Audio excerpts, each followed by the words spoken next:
വൃശ്ചിക മാസ ആരംഭമാവുമ്പോഴേക്കും ദേശാടന കിളികളൊക്കെ ഹാജരായിട്ടുണ്ടാവും. നാഗമോഹനെ പോലെ ഇടയ്ക്കിടെ മുരടനക്കി തൻ്റെ സാന്നിധ്യം ഉറപ്പിക്കുന്ന സ്വഭാവക്കാരനല്ലാത്തതുകൊണ്ടാകണം ചിൽ ചിൽ എന്ന പതിഞ്ഞ ശബ്ദം ശ്രദ്ധയിൽ പതിഞ്ഞതേയില്ല.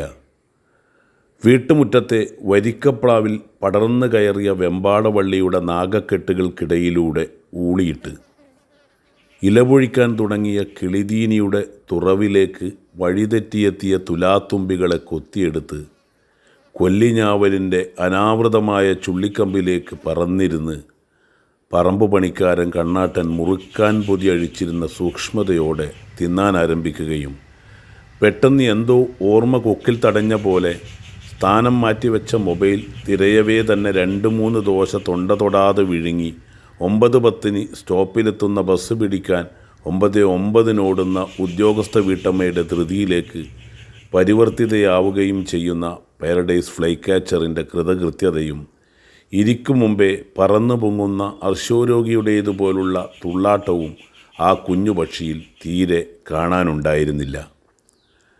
ഞാനിവിടെ ഇരുന്നോളാം എന്ന ഭാവത്തിൽ നമ്പ്യാർമാവിനും നീർമാതളത്തിനും ഇടയിലെ ഭരണിക്കുടം പടർന്ന് മുരടിച്ചു പോയ ഒരു ഒളോർമാവിൻ്റെ കൊമ്പിൽ അവനിരുന്നു. അത്രയൊന്നും മെച്ചമല്ലാത്ത ക്യാമറയുള്ള ഒരു മൊബൈലാണ് എൻ്റേത്. സ്ക്രീനിൽ വിരൽ വിടർത്തി സൂം ചെയ്തപ്പോൾ അവൻ്റെ ചെമ്പിച്ച മാറിടവും കണ്ണിന് ചുറ്റുമുള്ള വെളുത്ത വലയവും ഒട്ടൊരു വ്യക്തതയോടെ കാണാനായി. കരിങ്കണ്ണിന് ചുറ്റുമുള്ള ആ പ്രഭാവലയം വേറിട്ട് നിൽക്കാതെ ഒറ്റയവയവമായി. മനുഷ്യനേത്രത്തെക്കുറിച്ചുള്ള പ്രസിദ്ധമായ കടങ്കഥയിലേതുപോലെ കറുത്ത കരുവിനെ ചൂഴുന്ന വെളുപ്പായി പുറത്തേക്ക് തെറിച്ചു വീഴാൻ നിൽക്കുന്ന ഒരു കാളക്കണ്ണുപോലെ നിലകൊണ്ടു. മുഖത്തെഴുതുമ്പോൾ തൊണ്ടച്ചന്തയ്യത്തിൻ്റെ പൊയ്ക്കണ്ണിന് മധ്യത്തിൽ കരിമഷി ചാലിച്ചൊരു പൊട്ടുവെച്ചു കൊടുത്താൽ ആ കുഞ്ഞുപക്ഷിയുടെ മുഖദേശം മിക്കവാറും അപഹരിച്ചിരിക്കുന്ന കണ്ണിന് കൂട്ടാവും. അലഞ്ഞെത്തിയവൻ്റെ പാരവശ്യത്തോടെ അവൻ തലയുയർത്തി വിളറിയ മഞ്ഞക്കാലുകൾ ഉയർത്തി അഭിവാദനം ചെയ്തു. എവിടെ നിന്നാണ്? മുമ്പ് ഇവിടെ കണ്ടിട്ടില്ലല്ലോ. കഴിഞ്ഞ വർഷവും ഞാൻ ഇവിടെ തന്നെ വന്നിരുന്നു.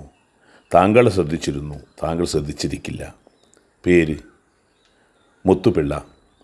വിചിത്രവും മനുഷ്യ സഹജവുമായ ആ പേരിനു മുമ്പിൽ ഞാൻ മിഴിച്ചിരുന്നു. ഏത് NSS കരയോഗത്തിൽ നിന്നാണ് എന്ന് ചോദിക്കാൻ ആഞ്ഞ നാവിലെ ഗുളികനെ കടിച്ചമർത്തി ഞാൻ അത്ഭുതം കൂറി. നിങ്ങളെ ഞാൻ ഓർക്കുന്നില്ല സുഹൃത്തെ, ക്ഷമിക്കുക. നിങ്ങളുടെ പേരെന്താണ് എന്ന മറുപടിയുടെയും ചോദ്യത്തിൻ്റെയും ഔപചാരികത എൻ്റെ കണ്ണിൽ വായിച്ചെടുത്താകണം മുത്തുപിള്ളയുടെ വിനീതമായ ഈ സ്വയം പരിചയപ്പെടുത്തൽ.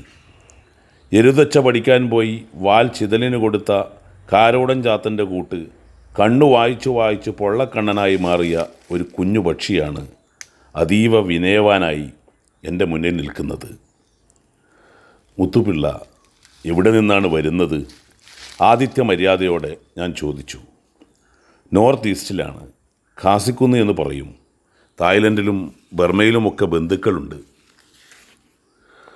നായന്മാർ നോർത്ത് ഈസ്റ്റിൽ നിന്നും വന്ന നാഗന്മാരുടെ പിൻഗാമികളാണെന്ന് കേസരിയോ മറ്റോ എവിടെയോ എഴുതിയത് വെറുതെ ഓർത്തു. കഴിഞ്ഞ മാർച്ച് മാസത്തിൽ നിങ്ങളൊക്കെ മുഖം മറച്ച് ജീവിക്കാൻ തുടങ്ങിയപ്പോൾ കുറച്ചു നേരത്തെ തിരിച്ചു പോയതാണ്.